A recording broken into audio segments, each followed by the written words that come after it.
الحمد لله الحمد لله رب العالمين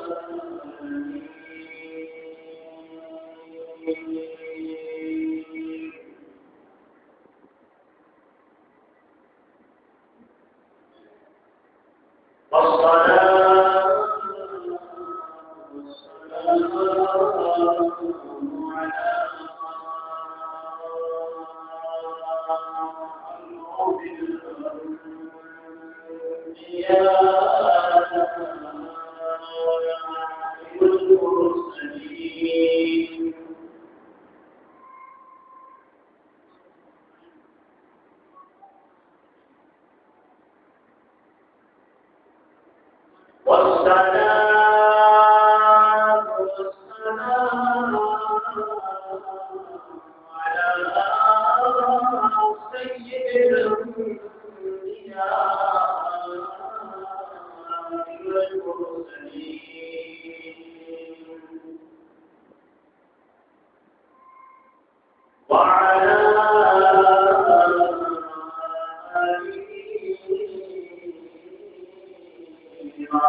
بعد ظهورنا منظوركم في اسمه المختصر مولانا صل وسلم دائما على حبيبك خير الخلق كلهم. قال الله تبارك وتعالى في نعمه إن الله وملائكته يصلون على النبي يا أيها الذين آمنوا صلوا عليه وسلموا تسليما. السلام عليك يا رسول الله. الصلاة والسلام عليك يا حبيب الله. الصلاة والسلام عليك يا نبي الله وعلى آلك وصحبك يا نور الله.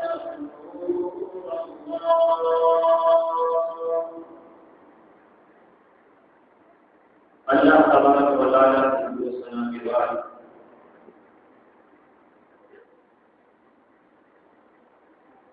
درود و سلام حضور کو شرف یوم الشروق شب السلام الہا مالک الصحا باعث تخلیق کائنات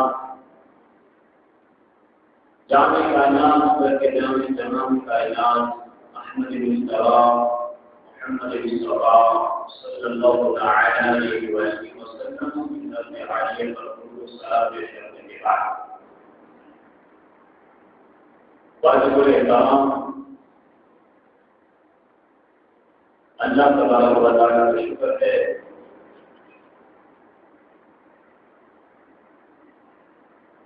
اس کا فضل عظیم ہے جس کی توفیق سے آج ہم کے مرتبہ جمعۃ المبارک کے دن اللہ کی بارگاہ میں سجدے ہونے کے حاضر ہیں. اللہ پاک ہم سب کی حاضری اپنی بارگاہ میں شرف پوری عطا فرمائے اور آج کے دن کی جلی برکات سے ہم سب کو مالا فرمائے. جماعت اسلامی کا مجمع ہے.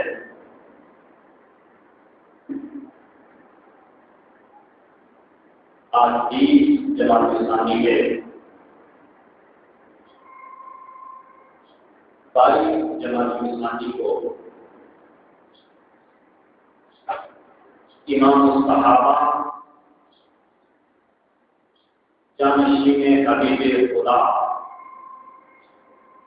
یا دار مصطفیٰ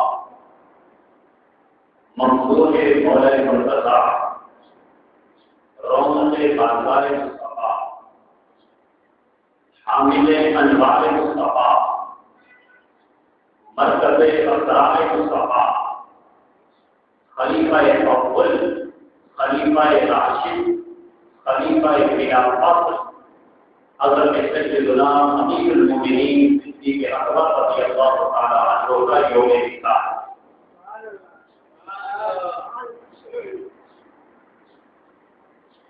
اس مناسبت سے آج ہم ان کی ذات کو خراج تحسین پیش کریں.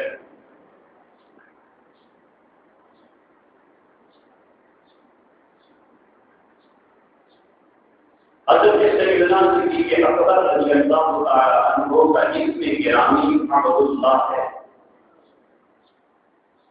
آپ کے والد گرامی کا نام حضرت ابو قحافہ اور والدہ کا اسم گرامی ام ہے اور آپ کا تعلق خاندان قریش اور خاندان قریش میں ایک قبیلہ جس کا نام بنو تیم ہے.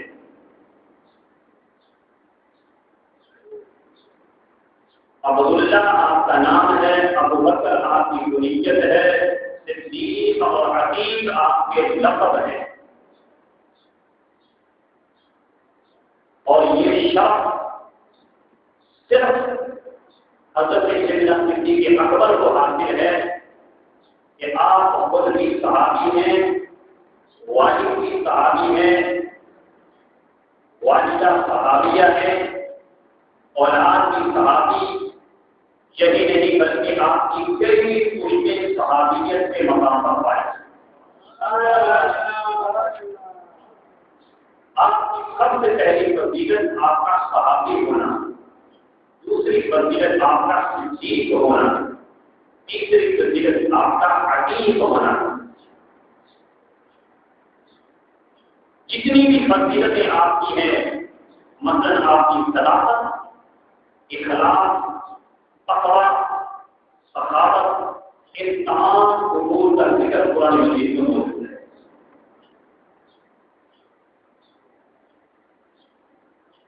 سیدنا صدیق اکبر کو ابو بکر اس لیے کہا جاتا ہے کہ آپ دور جاہلیت میں بھی نیک خصلت انسان تھے۔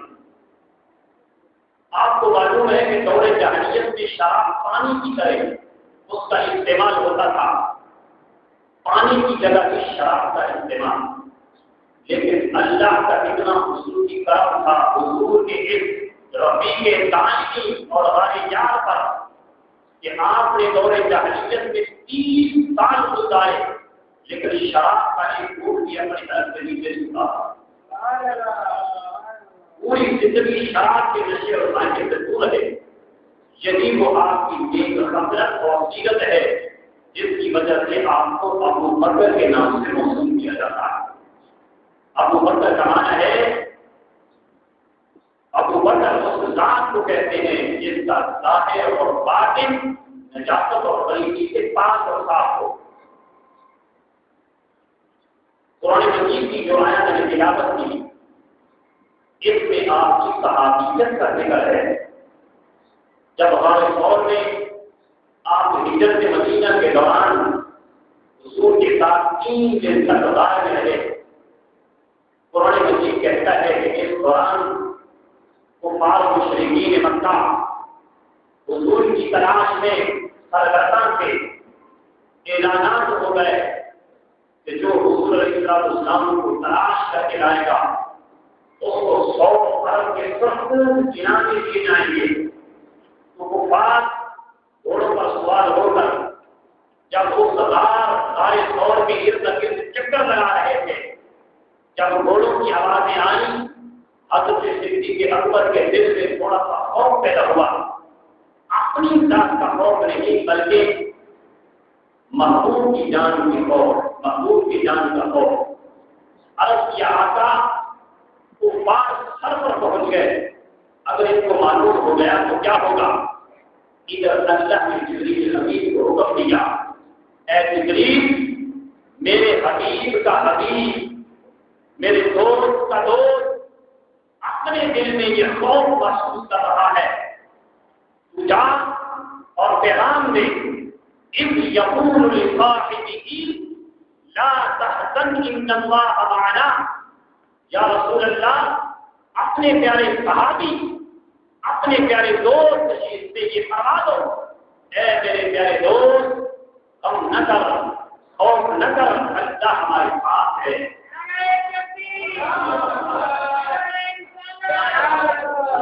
پورے قرآن کو الحمد سے لے کر بنیاد تک پڑھ لیں، حضور کے کسی صحابی کو قرآن صحابی کہہ کر نہیں پکارا۔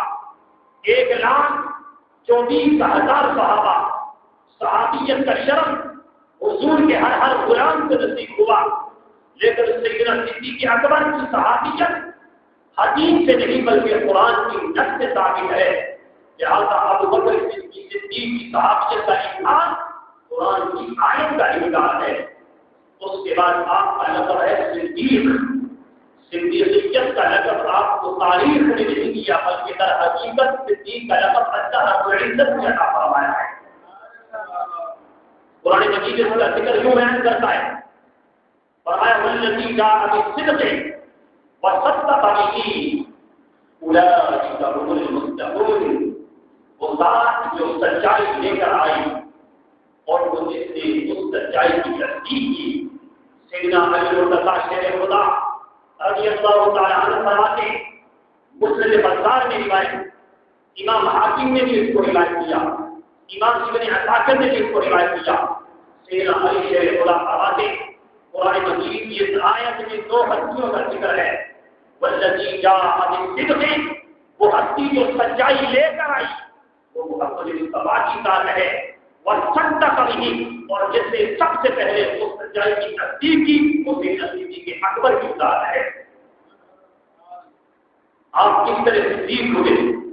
حدیث پاک میں آتا ہے حضرت ابو ہریرہ رضی اللہ تعالیٰ عنہ اس حدیث کے راوی حضور صلی اللہ علیہ وسلم کی شب معراج جب معراج سے واپس تشریف لا رہے تھے، حضور مقام کعبہ حسین کے نظاروں کو دیکھ کر واپس لوٹ رہے تھے تو راستے میں جبریل امین سے گفتگو ہو رہی تھی.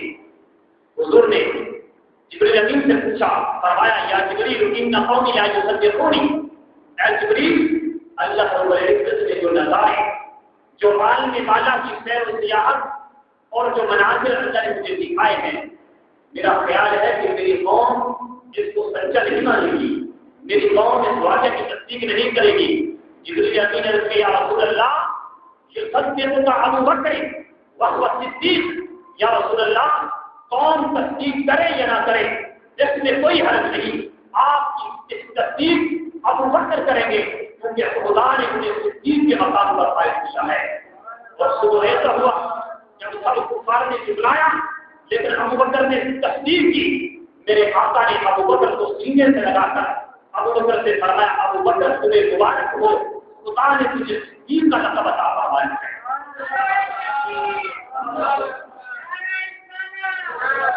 حضرت مولا علی شیر خدا سے پوچھا گیا، مولا علی سے پوچھا گیا امیر المومنین کچھ صدیق اکبر کے بارے میں بیان کیجیے. علی مرتضیٰ نے فرمایا لوگوں میں اس ہستی کے بارے میں کیا بیان کروں، مجھ سے کیا پوچھتے ہو جن کو خدا نے صدیق کہا، جبریل امین نے صدیق کہا اور خود خدا کائنات نے صدیق کہا. اور وہ ہستی جس کو خدا نے حضور کی زندگی ہی میں اللہ نے نماز میں حضور کا نائب اور خلیفہ بنا دیا. اس کے بعد آپ کا لقب ہے عقیق. حضور صلی اللہ علیہ وسلم نے ارشاد فرمایا یا ابا بکر انت عقیق من النار، اے ابو بکر تجھے خدا نے دوزخ کی آگ سے آزاد کر دیا ہے. قرآن مجید اس بات کی تصدیق کیوں کرتا ہے؟ فرمایا وَسَيُجَنَّبُهَا الْأَتْقَى الَّذِي يُؤْتِي مَالَهُ يَتَزَكَّىٰ. اس کے تحت میرے دوستی علیہ السلام بیان کرتے ہیں تمام صحابہ کا اس بات پر اجماع، تمام تابعین کا، تمام مفسرین کا، تمام امت کا اور ائمہ کا اجماع ہے کہ وَسَيُجَنَّبُهَا الَّذِي يُؤْتِي مَالَهُ يَتَزَكَّىٰ. اللہ رب العزت نے فرمایا وہ شخص جو سب سے بڑا زیادہ متقی ہے، اللہ نے اس کو مال خرچ کرنے کے سبب دوزخ کی آگ سے آزاد کر دیا. خدا نے سب سے بڑے متقی شخص کو دوزخ سے آزاد کر دیا. تمام آئے مفسرین فرماتے ہیں یہ آیت ابو بکر صدیق کے حق میں نازل ہوئی ہے. حضرت سیدنا شیر خدا مولا علی مرتضیٰ بیان کرتے ہیں حضور کی امت میں حضور کے بعد قیامت تک اگر کوئی شخص برگزیدہ ہے، اگر کوئی شخص بہتر ہے تو وہ ابو بکر ہے. اس کے بعد حضرت سیدنا صدیق اکبر رضی اللہ تعالیٰ عنہ کا ایمان لانا، آپ دار اسلام میں داخل کیسے ہوئے، حضور علیہ السلام کی طرف سے اقدس پر بیعت کیسے کی بیعت اسلام. آپ کو معلوم ہے حضرت سیدنا صدیق اکبر انٹرنیشنل تاجر تھے، تجارت کے لیے بیرون ملک جایا کرتے تھے. ایک دفعہ حضرت سیدنا صدیق اکبر سفر تجارت پر یمن میں گئے. ملک یمن میں آپ کی ملاقات ایک شیخ یمن راہب سے ہوئی. وہ راہب بڑے زور سے بڑی توجہ کے ساتھ حضرت سیدنا صدیق اکبر کو دور سے دیکھ رہا تھا. پھر وہ راہب قریب آیا اور آ کر پوچھنے لگا کچھ سوالات آپ سے کیے. سب سے پہلے اس نے سوال کیا، راہب نے حضرت سیدنا صدیق اکبر سے پوچھا حرامی انت، کہ اے آنے والے تو کہاں سے آیا ہے، کیا حرم شریف سے آیا ہے؟ سیدنا صدیق اکبر کہتے ہیں، میں نے کہا نعم، ہاں میں حرم شریف سے آیا ہوں. پھر دوسرا دوسرا سوال کیا قریشی انتا، کیا تمہارا تعلق خاندان قریش سے ہے؟ فرمایا کہ میں نے کہا نعم، ہاں میرا تعلق خاندان قریش سے ہے۔ پھر اس نے تیسرا سوال کیا اتیمی انتا، کیا خاندان قریش کی شاخ بنو تیم سے آپ کا تعلق ہے؟ فرماتے ہیں میں نے کہا نعم، میرا تعلق بنو تیم سے ہے۔ اس کے بعد شیخ یمن نے کہا، اس راہب نے کہا اپنے پیٹ سے تھوڑا سا کپڑا ہٹائیے۔ سیدنا صدیق اکبر نے کہا اے شیخ آپ مجھ سے کیا چاہتے ہیں، کس چیز کی تلاش ہے؟ میں جب سے یمن میں آیا ہوں آپ مجھے مسلسل دیکھ رہے ہو اور سوالات کر رہے ہو۔ تو شیخ نے کہا لقد وجدت بالمستحيل ان النبي صلی اللہ علیہ وسلم یبعث الحق۔ اس نے کہا میں آسمانی کتابوں کا عالم ہوں، میں نے آسمانی کتابوں میں پڑھا ہے کہ آخر الزمان پیغمبر صلی اللہ علیہ وآلہ وسلم حرم کی مقدس سرزمین سے ظاہر ہوں گے، ان کا جھنڈا لے کر سب سے پہلے جو شخص نکلے گا ان میں سے ایک ادھیڑ عمر کا ہوگا اور ایک بچہ ہوگا۔ ان میں سے جو ادھیڑ عمر کا ہوگا اس کی ساری علامتیں مجھے تمہارے اندر نظر آ رہی ہیں، صرف دو چیزیں باقی رہ گئی ہیں، دو نشانیاں میں نے آسمانی کتابوں میں پڑھی ہیں۔ ان میں سے ایک نشانی یہ ہے کہ اس شخص کی لاش کے اوپر پیٹ پر ایک تل کا نشان ہوگا اور ایسے ہی ایک تل کا نشان بائیں ران پر ہوگا۔ میں ران کی علامت تو نہیں دیکھ سکتا کیونکہ شرمگاہ ہے، لیکن لاش کے اوپر تو دیکھ سکتا ہوں، لہذا آپ تھوڑا سا کپڑا ہٹائیے۔ حضرت صدیق پر فرماتے میں نے یوں ہی اپنے پیٹ سے کپڑا ہٹایا تو لاش کے اوپر تو تل کا نشان موجود تھا۔ وہ شیخ دے کر کہنے لگا فرب بالکعبہ انت، رب کعبہ کی قسم وہ شخص تم ہی ہو جو اس سب سے پہلے اس نبی کا جھنڈا لے کر نکلو گے۔ میری وصیت یاد رکھنا، اس نبی سے وفا کرنا، سفر میں حضر میں ساتھ نہ چھوڑنا، اس نبی کے ساتھ رہنا۔ سیدنا صدیق اکبر فرماتے ہیں پھر وہ شیخ بہت سی خوشخبریاں سنانے لگا اور بالآخر ایک دن میں نے کہا اے شیخ میرا کام یمن میں مکمل ہو گیا، اب میں واپس مکہ جانا چاہتا ہوں اور میں جا رہا ہوں، اگر تمہارا کوئی پیغام ہے تو میں مصطفیٰ کی بارگاہ میں جا رہا ہوں، محبوب علیہ السلام کو تمہارا پیغام پہنچاؤں گا۔ وہ شیخ یمن کہنے لگا اے ابو بکر پیغام تو کوئی نہیں، مگر میں نے ایک اس آخر الزمان پیغمبر کی شان میں ایک عقیدہ لکھا ہے، ایک نعت لکھی ہے، میں یہ چاہتا ہوں کہ میری نعت وہاں کھڑے ہو کر حضور کی بارگاہ میں سنا دینا۔ سیدنا صدیق اس پر کہتے ہیں میں جب مکہ المکرمہ پہنچا دیکھا تو یہاں شہر مکہ کا ماحول بدلا ہوا تھا۔ مکہ سے باہر مجھے کچھ لوگ ملے، ان میں ابو جہل تھا، عتبہ تھا، شیبہ تھا، ابو لہب، اس طرح کے لوگ بھی تھے۔ سیدنا صدیق اکبر فرماتے جب میں ان کے قریب پہنچا ابو جہل کہنے لگا ابو بکر تمہیں خبر ہے وہ تمہارا دوست نبوت کا دعویٰ کر بیٹھا، یہ کیسے ہو سکتا ہے کہ ایک غریب شخص نبی ہو جائے؟ اے ابو بکر ہم تمہارا انتظار کر رہے تھے، تم جو فیصلہ کرو گے وہی ہوگا۔ حضرت سیدنا صدیق اکبر کہنے لگے ذرا ٹھہرو، مجھے اس سے ملاقات کرنے دو، میں اس سے پوچھوں وہ کیا چاہتے ہیں، ان کا دعویٰ کیا ہے، ان کی دلیل کیا ہے۔ سیدنا صدیق اکبر بابا نے سیدھا کائنات کے پاس پہنچا، کہتے یوں ہی میں بارگاہ نبوت سے پہنچا، حضور نے میری طرف دے کر فرمایا یا ابا بکر انی رسول اللہ الیک و الی الناس جميعا، اے ابو بکر میں تیرا اور تیری ساری کائنات کا رسول حق بن کر آیا ہوں۔ حضرت صدیق اکبر نے جب یہ سنا تو فرماتے میں نے کہا ما دلیل ہوگا، اس پر دلیل کیا ہے کہ آپ اللہ کے رسول ہیں۔ اب آپ اس بات کو ذہن کریں، آپ نے یہ کہا کہ ما دلیل ہوگا، دلیل کیا ہے؟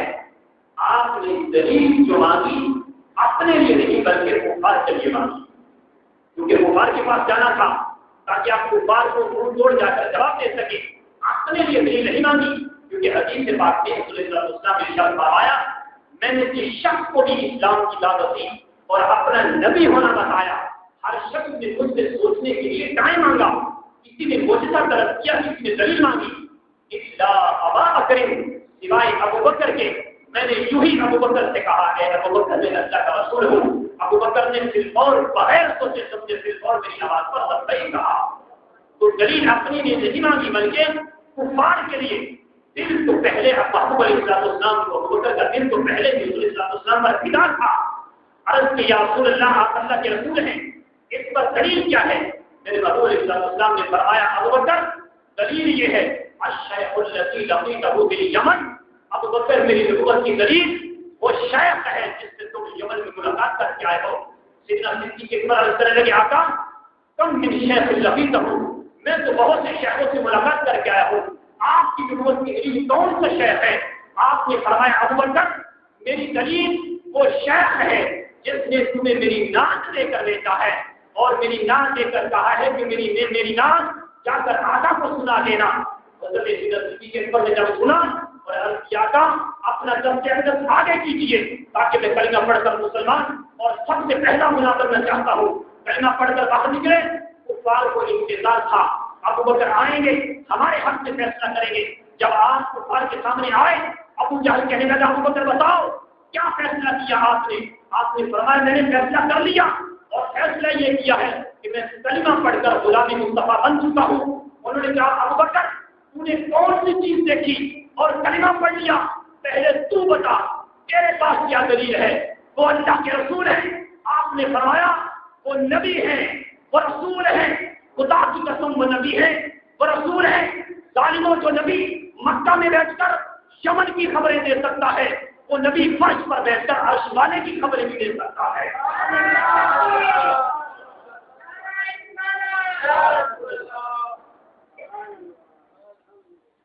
سیدنا صدیق رضی اللہ تعالیٰ عنہ کلمہ پڑھ کر حضور علیہ السلام کے غلام بن گئے.